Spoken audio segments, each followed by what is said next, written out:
বর্তমান বিএনপি নেতৃত্বাধীন সরকার ক্ষমতায় আসার পর থেকেই 12ই ফেব্রুয়ারির নির্বাচনের পর সরকার গঠন, জাতীয় সংসদের শপথ, মন্ত্রিপরিষদে তারা যখন বসলেন, একটার পর একটা ব্যর্থতা দিয়েই তাদের সরকারের যাত্রা শুরু হয়েছে। প্রথমেই তারা ব্যর্থ হয়েছেন, জাতির সাথে ওয়াদা ভঙ্গ করেছেন, গণভোটের গণরায় বাস্তবায়ন না করে জুলাই সনদের সাথে তারা বিশ্বাসঘাতকতা করেছেন।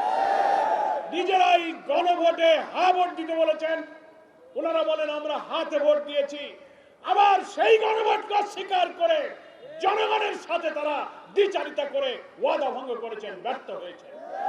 আইন শৃঙ্খলা, ধর্ষণ, চাঁদাবাজি, হত্যা, খুন খারাপি, লুটপাট, এমপি হয়ে উপজেলার ডিসি অফিস, গ্রামে গঞ্জে সিন্ডিকেট তৈরি করে লুটপাটের বাজার তারা এখন বসানো শুরু করেছে। বিরোধী দলের সংসদ সদস্যদের ন্যায্য হিস্সা সরকারি দলের লোকদের যা দেয়া হয়, ইউনো ডিসিরা পক্ষপাতিত্ব করে বিরোধী দলের সাথে তারা বৈষম্যপূর্ণ আচরণ শুরু করেছে। ফলে এই সরকারের প্রত্যেকটি জায়গায় ওয়াদা খেলাফ, বৈষম্যহীন বাংলাদেশ, মানবিক বাংলাদেশ, দুর্নীতি, দলীয়করণের বিরুদ্ধে নতুন বাংলাদেশ, যত কথা ওনারা বলেছেন সবটা থেকে মুখ ফিরিয়ে তারা ব্যর্থতায় তারা চরমভাবে পর্যবসিত হয়েছে। আজকে আমরা কেন বিক্ষোভ করছি? গতকালকে এনার্জি রেগুলেটরি কমিশনের বৈঠক করে তাদের চেয়ারম্যান জালাল আহমদ সাহেব মানুষকে বিস্মিত করে সরকারের মন্ত্রী দেওয়া প্রতিশ্রুতি ভঙ্গ করে তারা বিদ্যুতের অস্বাভাবিক মূল্য বাড়িয়ে দিয়েছে।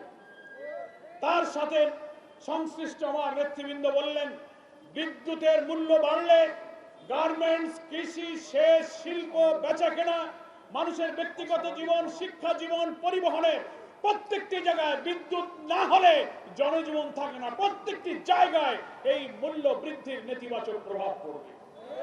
অলরেডি সেটা শুরু হয়েছে। আমি সরকারকে বলতে চাই, বর্তমান সরকারের বিদ্যুৎ মন্ত্রী এই চলতি বছর 26 সালের 23শে ফেব্রুয়ারি সচিবালয়ের বিদ্যুৎ বিভাগের একটা বৈঠকে আপনি সাংবাদিকদের কাছে বলেছিলেন আগামী 2 বছরের মধ্যে সরকার বিদ্যুতের কোনো দাম বাড়াবে না। আপনি কথা করেছিলেন, মাত্র 107 দিন 3 মাস চেয়ে পারল না, আপনি বিদ্যুতের দাম বাড়িয়ে দিলেন। আপনি এর আগে জ্বালানির দাম বাড়িয়েছেন প্রায় 12%। আপনি একটা সিলিন্ডার গ্যাসের দাম 6 থেকে 700 টাকা বাড়িয়েছেন। দিন যেতে না যেতেই আবার বিদ্যুতের দাম আপনি প্রায় 20% বৃদ্ধি করেছেন গ্রাহক পর্যায়ে। 6টি স্লটে যে পরিমাণ দাম বাড়িয়েছেন, প্রান্তিক মানুষ, গরিব মানুষ 0 থেকে অন্তত 50 ইউনিট ব্যবহার করে তার ঘরে প্রায় 3 কোটি বিদ্যুৎ গ্রাহকের উপরে আপনি বিদ্যুতের মূল্য বৃদ্ধি করে জনগণের উপরে জুলুম চাপিয়ে দিয়েছেন। তার প্রতিবাদে আমরা আজকে বিক্ষোভ করছি। উচিত ছিল বিদ্যুৎ মন্ত্রীর বা সরকারের তার দেওয়া ওয়াদা রক্ষা করে বিদ্যুতের দাম না বাড়িয়ে বিদ্যুৎ সেক্টরে যে অনিয়ম, যে দুর্নীতি, তারপরে যেখানে সিস্টেম লস, ক্যাপাসিটি চার্জের নামে হাজার হাজার কোটি টাকা লুটপাট হচ্ছে, সেইটা বন্ধ করার ব্যবস্থা দরকার ছিল। সেইটা না করে আপনি দাম বাড়িয়ে দিলেন। কারণ আমরা জানি ক্যাপাসিটি চার্জের নামে সিস্টেম লস, বিদ্যুৎ সেক্টরে ওই সমস্ত অনিয়মের সাথে সরকারের সিন্ডিকেটরাও দুর্নীতির টাকা খাওয়ার কাজে জড়িত আছে। ওইটা কমাতে গেলে তো সরকারের পকেটে টাকা যাবে না, বরং প্রান্তিক গরিব মানুষের বিদ্যুৎ বাড়িয়ে সেই টাকা তারা আবার পকেটস্থ করতে চায়। জামাত ইসলামী তার তীব্র নিন্দা জানাচ্ছে। আমরা বলতে চাই, নিয়ম অনুযায়ী রেগুলেটরি কমিশন গণশুনানি করে থাকে। এর আগেও বিদ্যুতের মূল্য বৃদ্ধির আগে রেওয়াজ আছে, লম্বা সময় ধরে জনগণের কথা শোনেন, যুক্তি শোনেন। মাত্র 4 দিনের গণশুনানি হয়েছে। সেই গণশুনানি শেষ করে 4 দিনের মধ্যেই আপনি গতকালকে বিদ্যুৎ মূল্য বৃদ্ধির ঘোষণা দিয়ে দিলেন এবং কত বাড়ালেন। রেগুলেটরি কমিশনের যে টেকনিক্যাল কমিটি ছিল, কারিগরি কমিটি, তারা যে প্রস্তাব করেছিল উৎপাদন, সঞ্চালন, বিপণন বিদ্যুতের সব বিভাগের প্রস্তাবকে সমন্বয় করে তারা যে প্রস্তাব করেছিল রেগুলেটরি কমিশন, তার চেয়ে বেশি পরিমাণ দাম বাড়িয়ে দিয়ে জনগণের উপরে এই ভোগান্তি চাপিয়ে দিচ্ছেন। ফলে আমাদের ব্যবসা বাণিজ্য, গার্মেন্ট শিল্প, পরিবহন শিল্প, কৃষি, সেচ, সামনে বড় ধান, অন্যান্য কৃষির মৌসুমগুলোতে বিদ্যুৎ না হলে সেচ চলে না, বিদ্যুৎ না হলে গার্মেন্ট চলে না, কারখানা চলে না, গোটা জাতিকে একটা সংকটের মধ্যে আপনি ফেলে দিচ্ছেন। রামিসার মতো শিশুর নিষ্পাপ খুন নিষ্ঠুর ভাবে হলো, চাঁদাবাজি হচ্ছে, লুটপাট হচ্ছে। বিএনপির নেতারা সফর করার আগে 15 বছরে মেয়ে জোগাড় করে রাখতে বলে, সেই দিকে দলকে সংশোধন করার কোন প্রচেষ্টা সরকারের নাই। দুর্নীতি বিদ্যুৎ ক্ষেত্রে ঠেকালেন না, ক্যাপাসিটি চার্জের নামে দলীয় লোকদের আগের থেকেই আপনি কুইক রেন্টাল পাওয়ার নানান বিদ্যুৎ কেন্দ্র বানিয়েছেন, বিদ্যুতের প্রোডাকশন নাই, চুক্তির কারণে আপনি তাদেরকে ক্যাপাসিটি চার্জ দিয়ে যাচ্ছেন। এই অর্থমন্ত্রী আমির খসরু সাহেব আইএমএফ এর শর্ত পূরণ করার জন্য বৈঠক করে আইএমএফ শর্ত দিয়েছে বিদ্যুতের দাম বাড়াও। বিশ্ব ব্যাংক আর আইএমএফ এর কাছে আমরা তো দাসখত দেইনি, আমরা তাদের গোলাম না। তাদের কথায় আপনি বিদ্যুতের মূল্য বৃদ্ধি করে জনগণের দুঃখ কষ্ট দুর্ভোগ আপনি আবার বাড়িয়ে দিয়েছেন। সেই জন্য আমরা পরিষ্কার বলতে চাই, আজকের এই মিছিল পূর্ব সমাবেশে অবিলম্বে এই বর্ধিত মূল্য প্রত্যাহার করতে হবে। বিদ্যুৎ সেক্টরে আপনি যে দাম বৃদ্ধি করেছেন, এই গ্রাহকদের ভোগান্তি কমিয়ে বরং বিদ্যুৎ সেক্টরের সমস্ত দুর্নীতি, অনিয়ম, সিস্টেম লস, অব্যবস্থাপনা এবং হাজার হাজার কোটি টাকা প্রতি বছর যে ক্যাপাসিটি চার্জ ক্যাপাসিটি চার্জের নামে আপনি যে টাকা দিচ্ছেন সব দলীয় লোকদের পকেটে যাচ্ছে, এইগুলো বন্ধ করে বিদ্যুৎ সেক্টরকে আপনি রক্ষা করুন। সারা দুনিয়াতে বিদ্যুৎ সেক্টরকে রক্ষা করার জন্য নবায়নযোগ্য জ্বালানি, রিনিউয়েবল এনার্জি যেটাকে বলা হয়, সারা বিশ্বের দেশগুলো সেই দেশে নবায়নযোগ্য জ্বালানি তৈরি করার, সৃষ্টি করার এবং বিপণনের জন্য, উৎপাদনের জন্য পদক্ষেপ নিচ্ছে। বাংলাদেশে সেই দিকে একটি পদক্ষেপ না নিয়ে আপনারা সাধারণ গরিবের উপরে আপনি বড়ার উপরে খাড়ার ঘা দিচ্ছেন। প্রিয় বন্ধুগণ, বাংলাদেশ জামাত ইসলামীর পক্ষ থেকে আমরা তাই নিন্দা জানাতে চাই। বিদ্যুতের দাম বাড়লে শিল্প, বাণিজ্য, ব্যবসা, জনজীবনে নাবিশ্বাস উঠবে।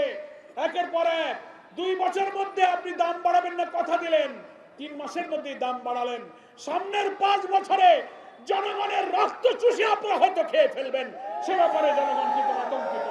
অবিলম্বে সিদ্ধান্ত থেকে ফিরে আসুন। আসল কাজ করতে পারেন না, ব্যাংকের গ্রাহকরা যদি ব্যাংক রক্ষার জন্য আন্দোলন করে সেখানে আপনি গুলি চালাতে পারেন, রক্তাক্ত করতে পারেন, দুর্নীতিবাজ ঋণ খেলাপিকে আপনি চেয়ারম্যান নিয়োগ দিতে পারেন, জনগণের দুর্ভোগ কমানোর কোনো পদক্ষেপ নিতে পারেন না। আজকের এই বিক্ষোভ মিছিল পূর্ব সমাবেশ থেকে এই সমস্ত গণবিরোধী পদক্ষেপ বন্ধ করার জন্য আবেদন জানাই। 7 তারিখে সংসদ অধিবেশন বসবে, বাজেট পাস হবে। উচিত ছিল বিদ্যুতের মূল্য বৃদ্ধির কি প্রয়োজন, আইএমএফ এর সাথে চুক্তি করে আপনি কি শর্ত দিয়েছেন, অর্থমন্ত্রী পার্লামেন্টে জনগণের প্রতিনিধিদের সামনে এগুলো নিয়ে আলোচনা করা। আপনি পার্লামেন্টে না তুলে সংসদের আগেই আপনি গতকালকে বিদ্যুতের মূল্য বৃদ্ধির সিদ্ধান্ত দিলেন। এটা জাতীয় সংসদকে, জনমতকে অস্বীকার করা, জনগণের প্রতিনিধিদের প্রতি অবজ্ঞা দেখিয়েছেন আপনি। যেমন আপনি জুলাই সনদকে মানেন না, গণভোটকে মানেন না, যেমনি আপনি ব্যাংক প্রতিষ্ঠার লক্ষ্যে ইসলামী ব্যাংক বাংলাদেশের অর্থনীতির চালিকা শক্তি, এশিয়ার বৃহত্তম ব্যাংক, আগে স্যালন গ্রুপ লুটপাট করে খেয়েছে, এখন আপনারাও তাদের ঘরে লুটপাট করতে চান, সেদিকেই মনোযোগ, জনগণের দিকে আপনার কোনো মনোযোগ নেই। এই অপরিণামদর্শী যাত্রা থেকে থামুন এবং অবিলম্বে বিদ্যুতের বর্ধিত মূল্য প্রত্যাহার করুন, জনগণের জীবনে স্বস্তি দেন। তা না হলে কি পরিণতি হয়, বাংলাদেশের মানুষের কাছে জুলুম, অত্যাচারী দলীয় করের পরিণতির ওয়াজ নসিহত আর করা লাগবে না, পেছনে তাকালেই সে শিক্ষা আপনারা দেখতে পাবেন। আমরা ভদ্রতার সাথে বলি, 5 বছর অনেক সময়, 3 মাসেই যা অবস্থা, মন্ত্রীরা যেখানেই যাইতেছেন সাধারণ জনগণ বলে ভুয়া ভুয়া ভুয়া। কি শোনেন কিনা বলেন? ওইখানে কি কোনো রাজনৈতিক দলের লোকেরা যায়? তো 3 মাস যে পারে না, পাবলিক যদি ভুয়া ভুয়া বলে, আরো সামনের দিনে কি হবে তার জন্য প্রস্তুত থাকুন। তা না হলে এই বর্ধিত মূল্য প্রত্যাহার করে যদি জনগণের জীবন মানের উন্নয়নে সাহায্য না করেন, তাহলে আপনি জনগণের রুদ্ররসে পড়ার এই চ্যালেঞ্জকে আপনাকে কিন্তু মোকাবেলা করতে হবে।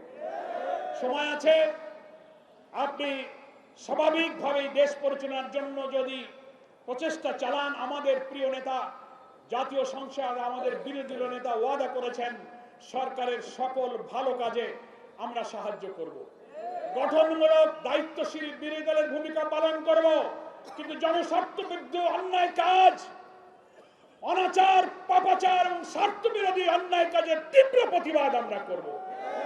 আসুন জাতীয় সংসদকেই সকল বিতর্কের জায়গা বানাই, জনস্বার্থ বিরোধী কাজ থেকে ফিরে থেকে দেশ রক্ষার জন্য সকলে মিলে আমরা কাজ করি। সরকারের কাছে জামাত ইসলামীর পক্ষ থেকে সেই আহ্বান জানিয়ে ঢাকাবাসীকে আজকের এই বিক্ষোভ মিছিলে শান্তিপূর্ণভাবে যোগদান করার জন্য আহ্বান জানিয়ে আমি আমার বক্তব্য শেষ করছি। আল্লাহ হাফেজ।